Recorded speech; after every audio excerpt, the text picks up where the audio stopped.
Other Patriots podcasts in town are on hiatus, we make it happen. When other voices from Patriots Nation are resting, we are rocking and rolling. That's right. Six Rings and Football Things back on the beat 2 weeks out from Patriots camp opening up. 4th of July in the rear view, the 2023 season at time of record. Just a mere 61 days away until Tom Brady returns and the 5-point favorite Philadelphia Eagles make their way for a 425 affair on Sunday, September 10th at Gillette Stadium with its fancy new giant TV screen and, of course, its lighthouse sports bar and everything else Mr. Kraft spent money on as opposed to Dalvin Cook and DeAndre Hopkins. Hello, everybody. It's Nick Fitzy Stevens. It's Andy Jumbo Hart, producer Justin Turpin behind the glass taking your orders as well. On today's program, first leg, we run through the top 5 Patriots as of right now, heading into training camp 2023.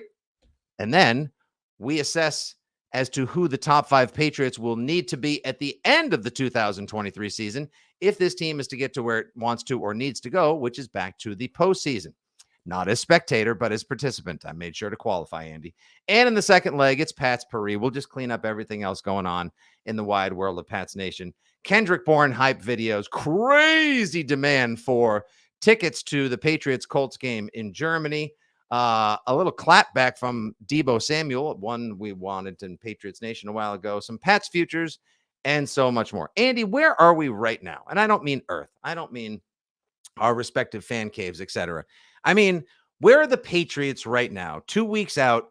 What are they doing? Are they finishing up their final vacations? What are the coaches doing? Are they getting are they taking a quick brain drain and a little chill spell before they really get in? Because once they hop on the grind, once this gets going a week or 2 weeks from now, that's it till at least January. So what's the state of everybody who works for the Pats right now? I think wrapping up their time off in general, mid-July. So they'll start trickling back to work, trickling back into the building, beginning the preparations for training camp and the rookies to arrive and injured players and quarterbacks that get in town early. So yeah, they're like, you have a really good weekend and it's like Sunday afternoon. You're still sitting by the fire. You're still having some beers, but you're like, oh boy, Monday morning's coming. I got to get ready to get up and go to work and back to the real, or even the Sunday at the end of a vacation week like I had recently. They're awesome and tough all wrapped into one. That's where they are. They're like realizing the time off is over, but they're excited to get back to work and start the process, I'm sure. And that's why you see players also will start to be really visible, I think, in their preparations. And like they may have had a little time. Remember the Gesicki video in, where was he? Italy? That beautiful when he did the flip off the boat and everything. Oh, God, gorgeous. Everybody is going to be starting the process of returning to the real world over the next handful of days or week. They come home. The bills are paid. Preparations are made. They start eating right again. No more vacation beers. No more extra helpings at the buffet line. They start getting in line with their nutrition, their training, their programs. Okay, so that brother, Hulkamania. So this is like, so if it's back to school, that's right, brother. You got to train, say your prayers, eat your vitamins. So this is like maybe the Sunday or the Monday around Labor Day where it's a sort of like, oh man, back to school. Yep. Then once you get into it and you're like, hey, this isn't so bad after all, but there's a melancholy that comes. Okay, so everyone's sort of like wrapping up their time off and getting ready to get back into it.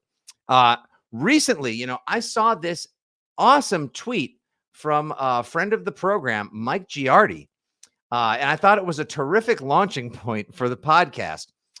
The current top 5 Patriots heading into the 2023. Mother effing, water, a-hole, beach sand, Bermuda, butthead Giardi. Yeah, it's such a great idea. I'm glad I had it about 24 hours earlier when I sent it out in a response to Mike Cadlick doing a mailbag. So I sent out the question, retweeted it, figured I'd chum the water for him to get some mailbag content and prepare for a Six Rings pod. So it started the whole discussion on Twitter. 24 hours later, big bad Mike Giardi and his blue check mark and his however 100,000 plus followers. Oh, here, just out of nowhere, he was sitting on the beach in Bermuda with a drink in hand, and he was like, having a rum swizzle. Top 5 Patriots. Like, get the F out of here. What a shot across your bow. He's like, you know what? No one's going to notice Andy's tweet, but I, the great almighty and powerful Mike Giardi, everybody will see it from me and go, Mike, that is a great talking point. What a great launch point for our time. He's not welcome on this program anymore. That's it. Wow. That's it. Giardi banned, like Steve from Fall River is more welcome than Mike Giardi these days. Nah, I'll bring him back because I like Mike. We'll squeeze him in. Maybe we'll see how it goes. But so Andy suggests that as a talk point yesterday for our beat writer Mike Hadlick on the podcast beat and mailbag as well. Who are the current top 5 Patriots heading into the 2023-2024 season? For a point of reference, Mike Giardi's list was, I believe this is in order: 1, Judon; 2, Ramondre; 3, Onwenu; 4, Duggar; 5, Hunter Henry. And he concludes, Barmore, based on talent, would be on this list, but last year didn't deliver. Uche Lurks, Andrews, and John Jones. Good sign if Gonzo is in the convo later this season. Okay, so let's run through our top 5 Patriots right now, heading into training camp and the season. And then what we'll do after that, after a brief and potentially robust discussion, we will have our top 5 Patriots at the end of the season, if they are actually to perform, get back to the playoffs, and be the team we hope and some believe they can be. So, Andy, you go with yours first. Who are your top 5 Patriots heading into the season? Okay. And so you want me to go 5-1 or 1-5? Why don't you 5-1 it? Okay, 5-1 it. I really struggled with the 5th slot. I had no problem with the first 4. To me, the race, you know how sometimes they say that this NBA draft starts at pick 4. We know what the first 3 are going to be in order, blah, blah, blah. Like the NFL draft. Yeah. This discussion started at 5 for me. And I like the Henry pick that Giardi had. And that was probably my number 2 for this spot.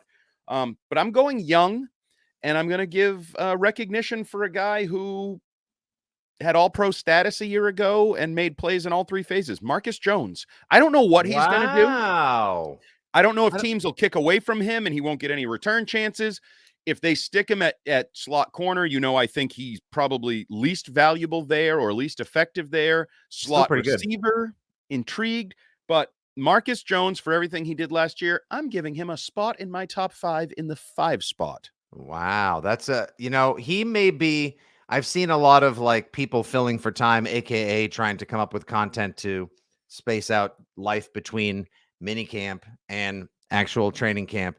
He may be atop the wild cards of the 23 season, because he either is going to take a leap from last year and become a force and factor on both sides of the ball, or could he potentially regress and at no fault of his own? Because like you said, people just like, I'm not kicking to him. I'm not throwing. I don't want to give that kid any chance to put the ball in his hands. Good one. All right, 4. 4 is a boring one. Mike Onwenu. I think he was your best offensive lineman last year. I think for the last 3 years, he's been one of your best offensive linemen. Yeah, he's a guard. Ho-hum, yawn. He's a guard. Your line was terrible around him. So in a whole, I think the line got a bad rap last year because of the tackle position. But Mike Onwenu. 3 is Kyle Duggar, your rising star safety, who be interesting to see where his contract goes, either during or after this season, if he is a Patriot for the long term. He's a guy that, thing that's always stuck out to me is how much teammates rave about just his raw physical ability, size, speed, athleticism, the whole thing. When you hear guys like McCourty or Phillips, the older guys, they're like that. They always joke, how did you end up at Division II, Lenoir-Rhyne? Like, you're one of the best athletes I've been around in my life, and you were at Lenoir-Rhyne, which everybody had to look up to find after the draft. And now it gets interesting for me. I am going to give credence to longevity and consistency, but I think a strong argument can be made that my guy at number 2 should be number 1. My 2 slot goes to Ramondre Stevenson, who I think not only had a breakout year last year, I think there's still more room for growth, and he could take the next step. And he's already a top 10 running back. Wouldn't stun me if he's a top 5 running back. And the things he can do, the ball in his hands, whether it's running it, catching it, and running it. And then obviously the top spot, I'm sure most people assume, multi-time Pro Bowler, double-digit sacks, everything that Judon has done the last couple of years. The one thing I will say, I think Stevenson is closer to the best running back in football than Judon is to the best edge player in football. So I think that's an interesting debate to be had between those two for the number 1 spot. There was recently a little NFL or pro football. One of the things, or the 33rd team, someone you follow, somebody who puts stuff out there like that for debate. It was Best probably ed. Giardi, and he pretended it was his own. Oh, shots fired. It was a best edge rushers in football, and I think Judon made the conversation in the top 10 as well, but didn't make the He was top 8, 5. maybe. Yeah, maybe. Yeah. It was like maybe Nick Bosa was number 1, then TJ Watt, and Myles Garrett. So many high, there's so many talented players just to be in that conversation. And that sort of tells you where the New England Patriots are in terms of star power. Something this team, we can mention it every podcast, every post-game show, any radio show where we fill in, doesn't matter. It'll never be said enough. This team needs star power.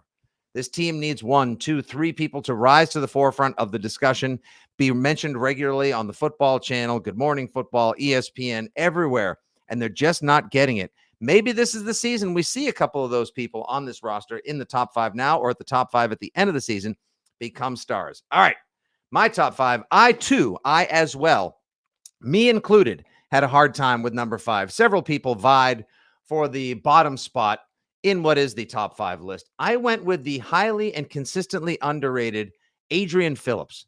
I think Adrian Phillips is just an excellent football player. Doesn't do anything wrong. Never really out of place. Hard hitter. I mean, very, very hard hitter. Was once a great athlete, could do everything. Hell, he'd love to play tight end as well. Special teams value and more. Love him. 4, Kyle Duggar. 3, Ramondre. 2, Onwenu. 1, Judon. Wow. Disrespect for Ramondre.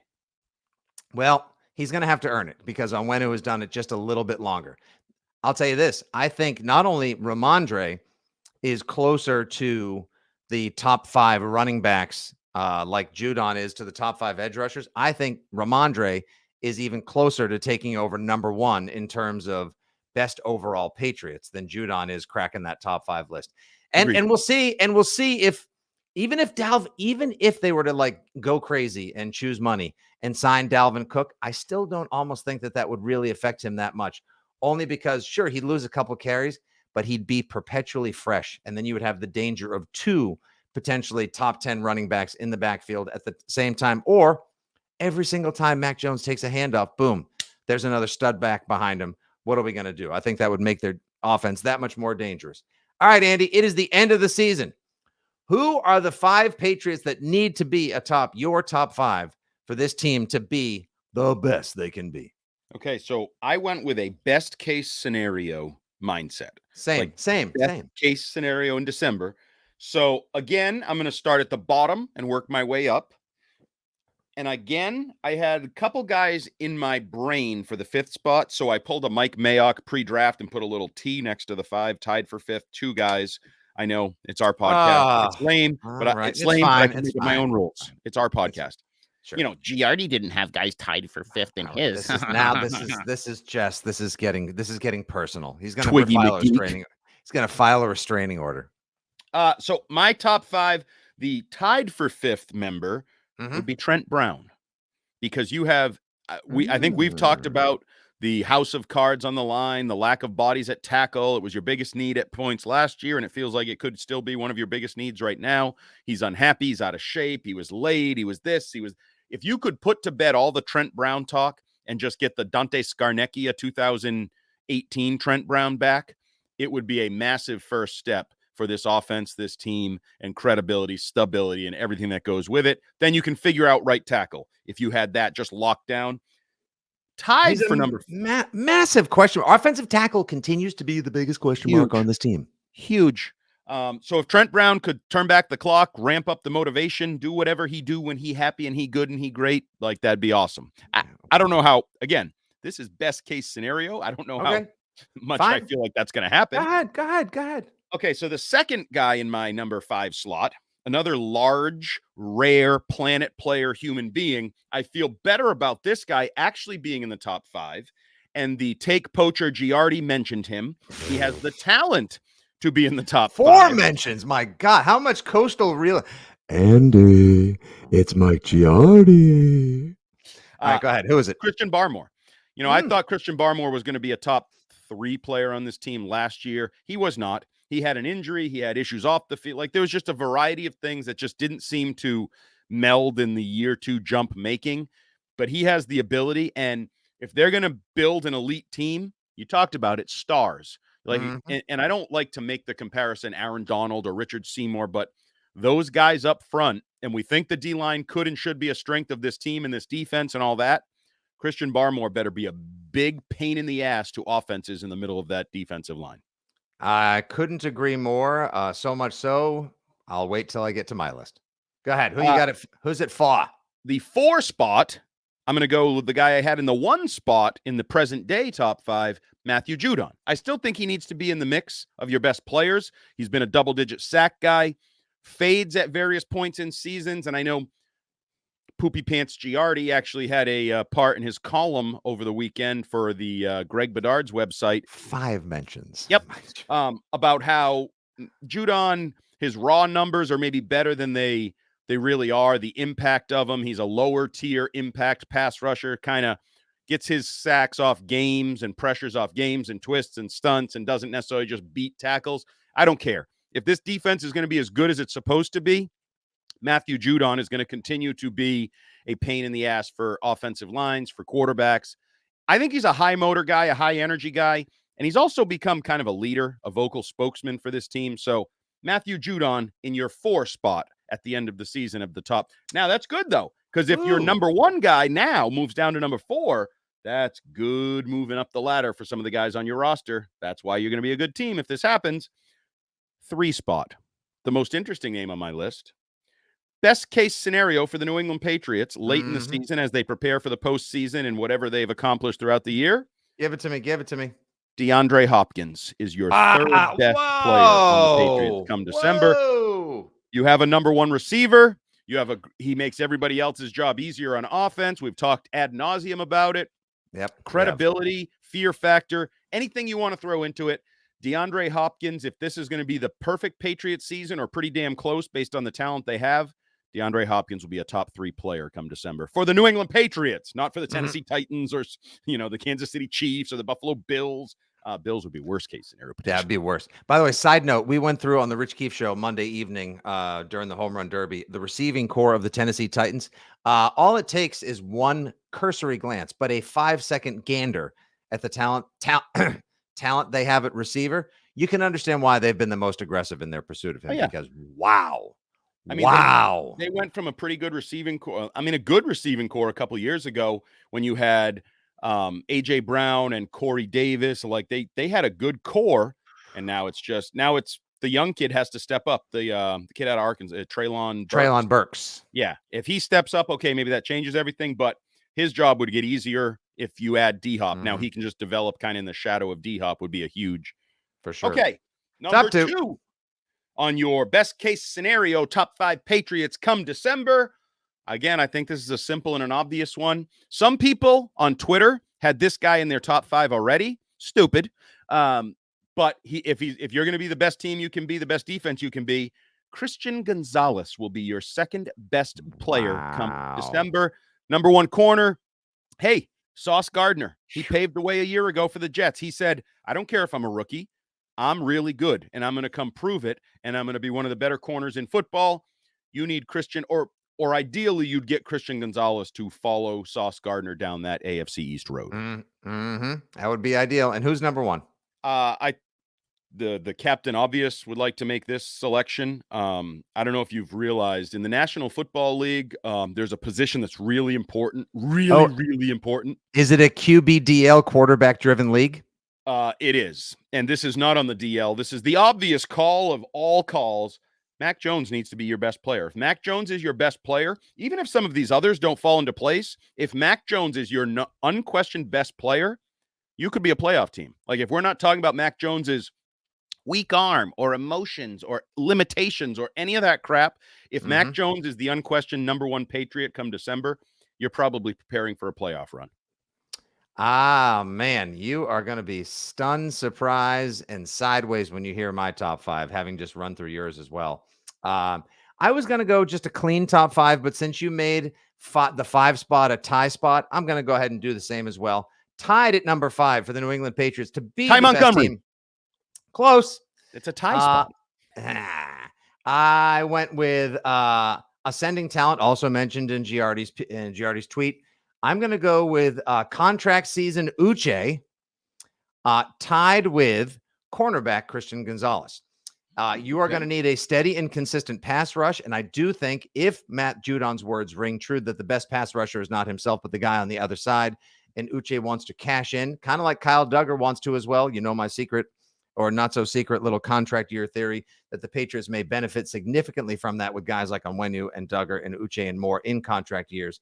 So they're going to try to show up and show out as often as possible. And Gonzo, the whole thing you said, I'll just not even bother repeating all your Sauce Gardner words. It's exactly what they need. You get a top flight corner. This kid is the real deal. And as advertised, that's a massive dub for the team.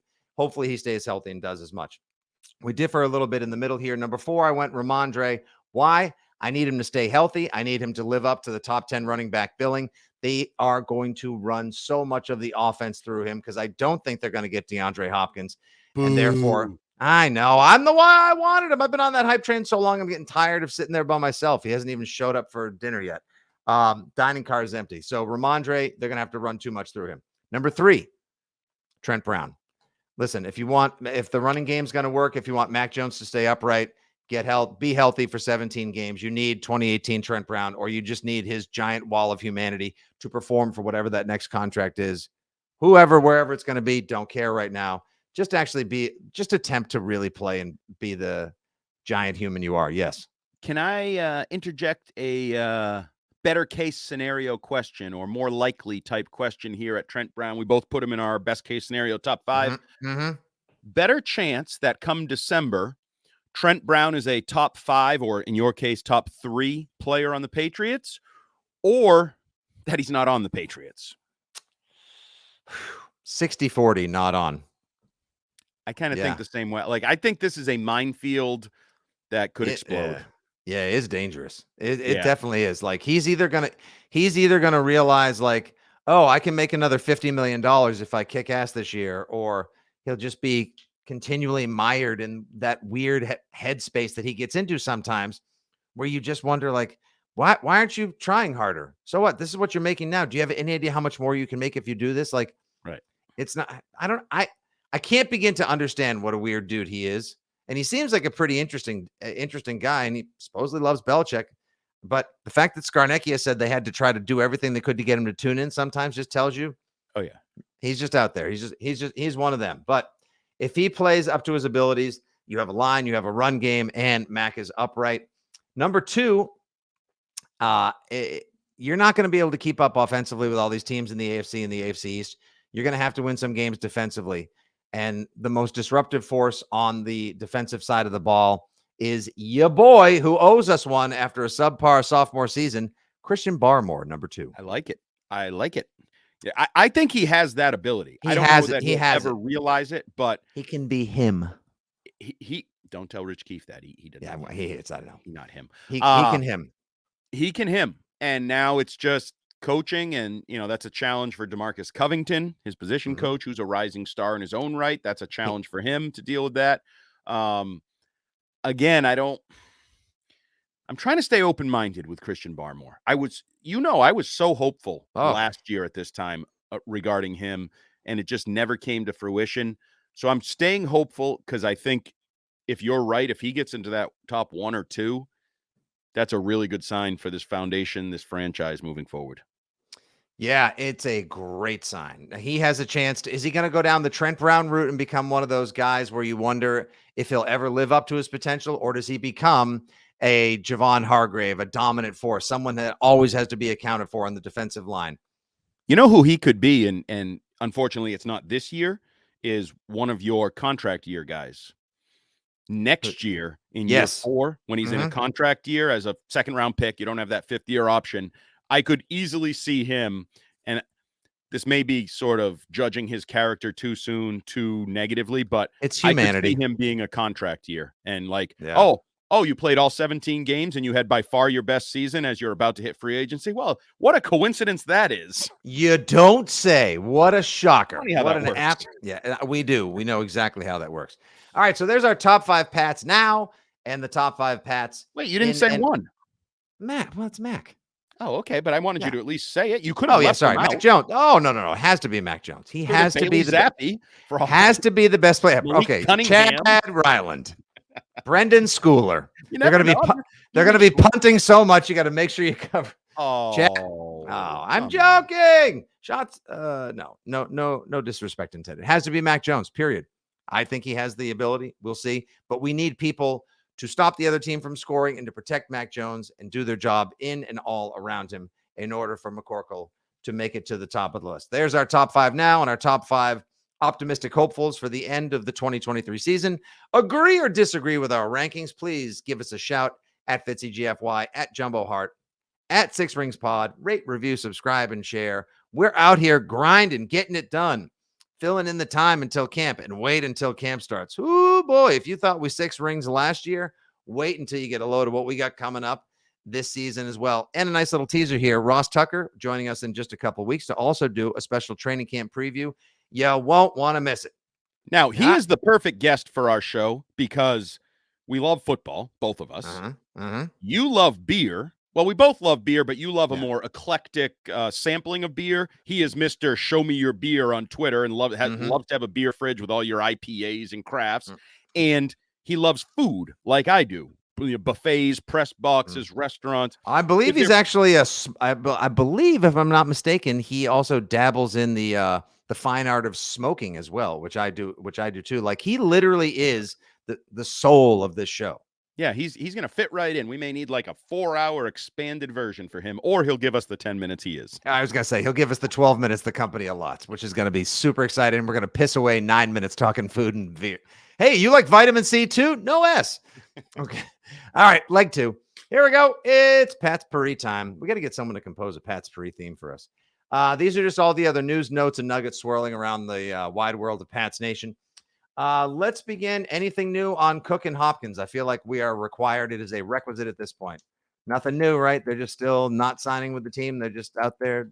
No, there was like this. Remember, well, I know our guy Mike Cadlick, who, is a good modern reporter, which means he monitors all the growing social media platforms and instances like this. And there was the D-Hop like, didn't know clam chowder had bacon in it, so I ate bacon for the first time, or pork for the first time, and everybody's like, "Ooh, you know where clam chowder's from? That's from Boston, New England. He's coming to the pit." No, there's been nothing, absolutely nothing. I'm sick of it. You're sick of it. We're all, as I said, D-Hop or get off the pot. I'm just. Yeah. I'm done. I'm done with it. I at this point now, like, it's gotten me to a point like we both know how good he could be on this team, or believe how good he could be and what a difference he would make. And at this point now, it's almost like if he's not going to sign tomorrow, fine. I've already moved on to Cook as my Pat's crush for the upcoming season, or the guy that I want the team to sign. He would cost less, impact the offense. Faithful checking in again. You love D-Hop for like a month and a half. You know what? No, that invitation to the prom came with an expiration notice. It's like, this invitation will self-destruct after 30 days. Come on, D-Hop, let's do it. And that being said, if they sign him, you'll be back on the train. Oh my God, I have his jersey in every single color, throwback. What are you kidding? I'll have to tell my wife, we got to get another pet so we can name it D-Hop. All right. Whoa, did you see the demand for Pat's tickets in Germany? Woo. Yeah. So most of the people are going to receive one simple word: 9. Sorry. Nope. Yeah. Nope. I got 9 tickets. No, you got none. 9. No tickets for you. As of this morning, there were on the socials 2.6 million people.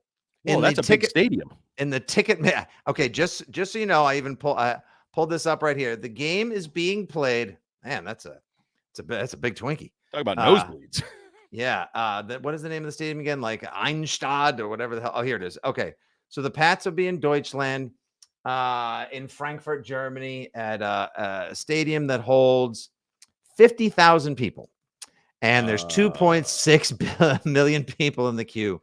Carry the 1, subtract the 100 million. But you want to be the guy to let everyone else know that they don't have a chance in hell of getting an Andy. And what a bummer too, because it's going to be it should be such a show as well. I do have a feeling, by the way, I kind of think we will see Anthony Richardson under center for the Colts. I mean, Jim Irsay was saying this week, like, hey man, we need to get Richardson out there as soon as we can, man. Yeah, you do. Yeah, and no, the only reason you won't is if he's already hurt or benched at that point. I think that's the only reason you wouldn't see him. Oh, okay. I still think he doesn't start the season. I think Minshew gets a couple games with the Spike Man calling the plays. And then eventually it's just like, okay, we're fine. But like, we need to either see if we can be awesome or see if we can need to be super shitty. And maybe it could be one or the other. Did you see the, speaking of Anthony Richardson, the clip making the rounds of like, when you show up at your local Y to play pickup basketball and Anthony Richardson's on the other team and he's like running the court, dunking the ball on people. No, I'm sure he was. I mean, he is just specimen is not even a fair way to describe this guy. Honestly, he might end up being the Wembayama, a better version of the Wembayama of the NFL if he can pull it together. I don't want to see them rush him because honestly, I would love to see him be everything he can be. And then some. Some Patriots futures on FanDuel. We were discussing this week on the Rich Keefe show. I think my favorite was Mac Jones to throw 20 or more touchdown passes was plus 170. That seems like free money to me, Andy. Yeah, it does. What's right? What do they know? Yeah, right. 20 touchdown. I mean, he threw 14 last year, missed a couple of games, and had the worst season, the worst coordinator, the worst set of circumstances you could possibly have as a sophomore in the NFL. Yeah. Doesn't that seem like free money? You should bet money on that. A little something on that. Yeah, I might put a little. There might be 3 figures going on that one. That's then he blows his ACL in week 1, and you're like, son of. Well, no, then you just got to double down on Zappy. Two, and that's how you get into gambling trouble. And then when he gets concussed and it's Malik Cunningham, and you're like, my family fortune. Yeah, no, that feels like free money. But there's some really, really fun odds about making it to the postseason, making it to the Super Bowl as well. Ramondre Stevenson, 10 touchdowns overall. I feel like that was maybe like +2, like 10 rushing touchdowns. Would you do Ramondre Stevenson? No, 10 total touchdowns. I think that was +250. I like it. I don't like it as much as the Mac, just because who knows if Dalvin Cook shows up? Who knows if these rookies, like if Pierre Strong takes over the passing back role and Ramondre takes a step back there and is just a traditional back. In general, I like it because we've seen over the years, more often than not, Patriots have a double-digit touchdown guy. Whether it's Cam Newton, whether it's LeGarrette Blount, would he have 18 that year? They usually have a short yardage, a touchdown guy that gets double-digit touchdowns. And the other thing that scares me about Ramondre, and this is very unscientific, but especially at the running back position, but also in general, when guys have great years in the NFL and you're not quite sure if they are true great players, feels like they're always due the next year to have, he pulled a hammy and he missed a month and he had a down year and he fumbled once on the goal line that should have been a surefire touchdown. And he might not, if he doesn't have the second breakout year in a row to prove that he's a true elite running back, I always feel like there can be a snake bitten season mixed in there somewhere. The Mac one, can we get back to that for a minute? Yeah. Doesn't that seem like fat? Doesn't that just say, I mean, there's other, I don't see any way he stays healthy and doesn't throw 20 touchdowns. If he does, well, then the people that want to tank for Caleb Williams are right, because you don't have a quarterback. If he doesn't throw 20 touchdowns this year, you do not have an NFL quarterback. You're done. You're done with that. How about to clean sweep the AFC East plus 7,500? I don't love that 75 to 1 odds. I don't love the either. Like maybe you drop $10 on there. Can I get the opposite? There's not going to be an odd on that. They're not winning the AFC East. They're not. No. Wait, what did you mean by clean sweep of the AFC East? Win all 6 games. Yeah, I want the opposite. Lose all 6 games. Wow. What's the number on that? Is that available? Because I don't have that one currently. I'd rather sprinkle on that. Wow. Yeah, you can bet on anything. You can bet to make the Super Bowl, make the postseason, clean sweep the AFC East. They're all out there. I just thought the Mac Jones one was like the easiest money I'd seen. Well, and that usually blows up in your face. Yep. In general, in gambling. Like last year when I was like, Hunter Renfrow, 800 yards receiving and a Josh McDaniels offense, he'll have that by week 5. What did he finish with, like 312 yards? I believe I predicted he would catch 145 passes last year. It's still not as bad as Wiggy saying, what was it? 80 catches for Devin Asiasi his rookie season. Oh my God. Yeah, that's bad. It's still the worst take in the history of our radio Missed station. He missed it by everything. Missed it by all, period. Did you happen to catch, by the way, the Deebo Samuel interview with Zach Gelb on CBS Sports Radio, where Gelb was asking him about the rivalry with the Eagles, if he's still mad about last year's NFC Championship, how he feels about the upcoming rematch this season. I mean, these are the kinds of questions people on a national platform are going to have to ask because it's a little bit of a juicy storyline. And who doesn't love celebrating a little rivalry to, bolster interest months out and garner some ratings? It didn't go the way I think everyone thought it would. Here, let's take a quick listen. Deebo Samuel here with us. Well, something that is your call. I saw what you said about the Eagles back at the Super Bowl at Sirius, where if Brock Purdy didn't get hurt, you guys would have won that game by double digits. Why would that have been the case? I don't know. That's old. So do you not still believe that? I mean, I do, but I mean, we're not. That shit is like we're not gonna keep talking about it. I mean, I said what I said. Gotcha. So then what happens this year when you play Philly on December 3rd? I don't know. Just wait till week 13, 12, whatever week it is. We'll show you. Well, then you know how that's going to go down. You're going into Philadelphia. Those fans are going to be booing you loud. You have a message for Eagles fans? Hey, guys. Yeah? All right, we're good to go. What do you mean? We have Deebo on right now. Yeah, I know, but we're going to head into camp right now. Are you serious? Okay. Thank you. There you Thanks, go. Bye. Deebo Samuel right there. Doesn't want to answer a few questions. Are you serious? We got hung up on because all we did was ask him about the quarterback situation and then Philadelphia? And we got hung up on by Deebo Samuel? That's a joke. An absolute joke. That's absurd. We were told we had 15 minutes with him. He was on for 5-6 minutes, and he didn't want to answer anything. So I've done this long enough. That was just get the promotional plug out of the way. Then you don't want to answer any questions, and you hand the phone off to the public relations person. What a joke that was. It is the Zach Gelb Show on CBS Sports Radio. We'll come on back. I'm sure there's going to be a lot of reaction to that one. But what a joke that was. That was just a hit and run, get the plug in, don't want to answer anything. And then Deebo goes off and probably going to do about 6 or 7 more of those interviews. Yeah, he done hung up, Andy. And at that point, the PR flag jumps in and is like, yeah, hi, we're done. The most awkward position in sports or just entertainment for anybody, being the PR flag putting up with a petulant talent. Do you think it was wrong of Gelb to ask that question, or was that soft of Deebo? I'm going B over A. Soft. 100% soft, and that's funny because he's obviously not a soft player. No. He's a competitor, a versatile game changer. I think a lot of these athletes start to get pampered, start to get sensitive, start to get PR peopled, and I don't know why you can't just answer the question or just say, no, I'm going to move on. But it's happened all the time. I remember, I think Danny Amendola locally hung up on, I believe, our friend Adam Jones when he was on the other side of the street, as they say in the radio business. He did? Because he got pissy about a question being asked. Like, I don't know, grow up. Answer it, don't answer it, be funny, be dismissive, but to hang up, to take your ball and have your big bad PR person, that's like having your mom come fight the bully at school. Like, yeah, what are we doing? Right, we point this out all the time. Do you not understand? You're the product. You your interest, your hype, your hyperbole, the things you say. This is what gets people interested.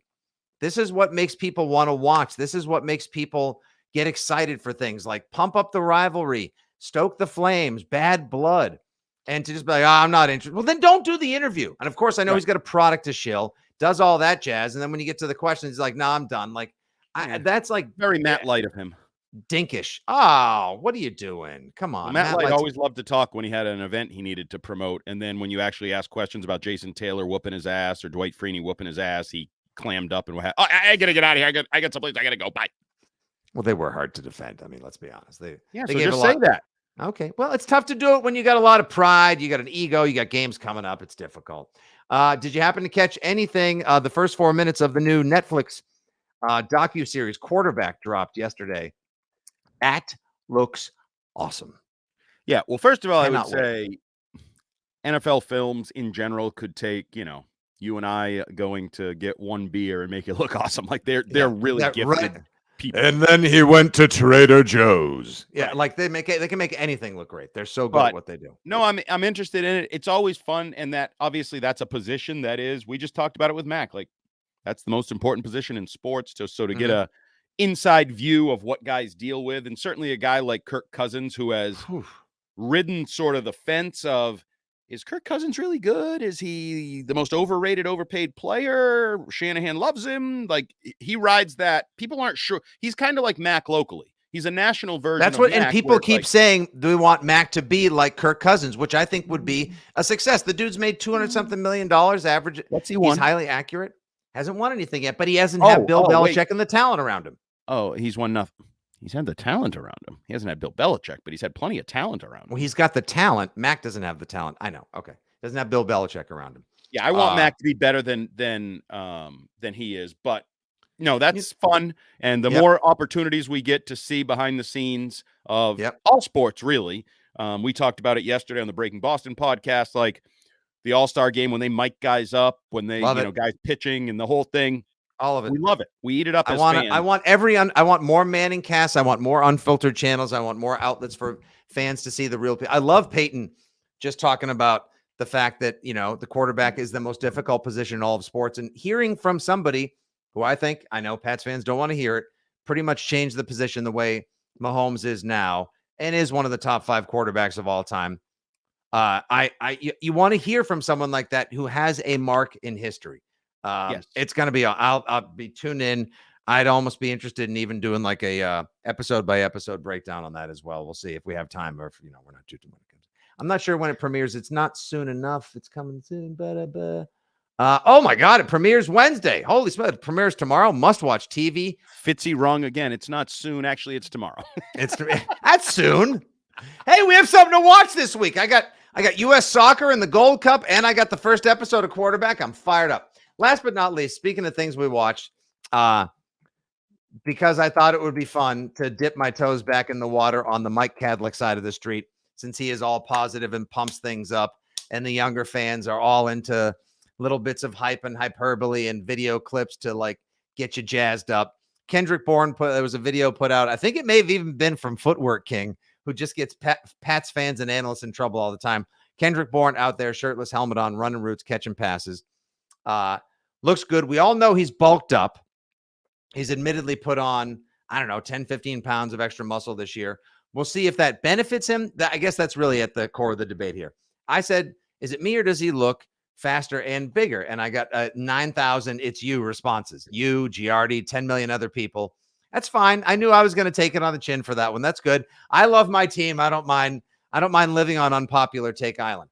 But Andy, do you think Kendrick Bourne will benefit from, or will his bulking up be to the detriment of his statistics and his on-field production this year? Well, I thought he looked good in OTAs. I'll say that. I think he's going to have a good year. I think he's probably going to be, depending on D-Hop, their best receiver. In the video you posted, which you got what you deserved when you put that out there. I don't mind. I'm a big boy. You took it on the chin. You know what Chris Rock says, when you take it on the chin. Anyway, okay. We'll stay away from that. Still a family podcast. The occasional S-bomb is allowed. I actually thought he looks bigger and slower. I don't want my receivers to ever look slower. I always want them to look quicker, faster, twitchier, especially him. He's not a guy that's going to be Devontae Parker, 50-50 ball, 80-20 ball down the field. I think they want to use him in a motion, jet sweep variety of ways. I think you're going to see him utilized in more Deebo Samuel sort of ways, or Tyreek Hill sort of ways. Some of that creative things that Shanahan does or Andy Reid does. I think you're going to see him used in that way. So a little bit of bulk is probably good to take the hits, because if you are taking jet sweeps and like out of the backfield swing, you're going to get hit maybe a little bit more, but you don't want to be slower. You don't want to lose any quickness. And that's where that fine line will be. But in general, whether he looks bigger and slower, bigger and faster, I am buying Kendrick Bourne this year. I'm definitely buying stock in Kendrick Bourne. So if I were able to find out via the FanDuel some stats, or rather some Kendrick Bourne futures, you may be on the upside, the plus side. All right. I will endeavor those for the next time that we have a Pats chat here on the program. For the record, by the way, also get Hunter Henry, please. Are you in on the Hunter Henry futures? Within reason. I need to see the numbers that are set. He's an interesting guy because I don't think it'll be big overs, so it depends very much on where the line is set. But I think he's going to be a better player. There were some interesting numbers bouncing around Twitter in terms of his targets and usage in the red zone from year to year, one under McDaniels, one under Patricia, it falling off the map. I think it's going to return to McDaniels' levels. So, yeah, I think he has the opportunity to score some touchdowns and make some plays. And I might be in on those Gesicki futures as well. Like there was a big thing recently on the NFL Instagram, like which player in a new uniform are you most excited about? And I was like, well, where's Mike Gesicki? Like, is there any chance? I know. He's not there yet. I know he's Mike Gesicki, Jag. but what do you think he's going to do? Don't you think that there's a chance, just a chance, he might pop off and surprise some people and turn a few heads this year? Just a little. There's a chance. I'm not buying it. That's a big one on the pro positive Patriots beat. There's a lot of the beat reporters are lusting after Gesicki, Cadlick included. Sure. Oh, he loves him some Gesicki like he loves Twitter as well. For the record, on the way out the door, Deebo Samuel, 6 foot tall, 215 pounds. Kendrick Bourne, 6'1", it says 190. I will dare say he's probably bulked up to about 2 bills. Looks like he put on 10, 15 pounds of muscle weight. I don't know if I'd go 15. 10? I would say in the 8 to 10 probably. Yeah. And I'm fine with that. As long as he doesn't lose any quickness, I'm fine with that. The biggest thing I saw, and we talked about this previously, and I don't know if enough people have talked about it, I think he's back in the good graces of Bill Belichick. If you remember, I talked about that circle of stretching and him and Bill one day spending probably 5 minutes yucking it up, gesturing to each other, laughing, belly laughing. If he is back in the good graces of Bill Belichick, and he'd have no reason to be in the bad graces of Bill O'Brien, I think that's the best thing you can see out there on a Patriots field, regardless of his size and speed. Couldn't agree more. And there we go. Let's end on a high note, Pats fans. Thank you guys for tuning in today.